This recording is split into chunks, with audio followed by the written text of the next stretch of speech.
Beskou die potensiële energiediagram vir 'n chemiese reaksie. Watter stelling is korrek? Die korrekte antwoord is D. Posisie X op die grafiek stel die geaktiveerde kompleks voor. Eerstens A. Nou A is verkeerd. Hierdie is die klassieke vorm van 'n eksotermiese reaksie. Die potensiële energie van die produkte is laer as die van die reaktanse. As dit endotermies was, dan sou die produkte op 'n hoër potensiële energievlak gewees het as die reaktanse. So A is verkeerd. B. Die reaksiewarmte neem toe wanneer die reaktanse verhit word. Nou dit is ook onwaar.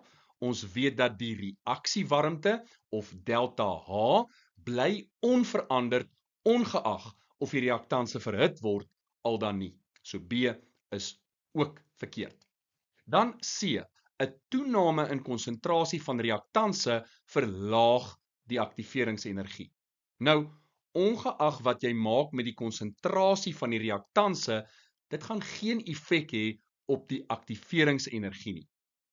Die byvoeging van 'n katalisator sou wel so iets kon vermag, maar nie 'n toename in die konsentrasie van die reaktanse nie. So C is ook verkeerd.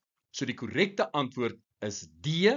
Posisie X verteenwoordig die geaktiveerde kompleks se ligging.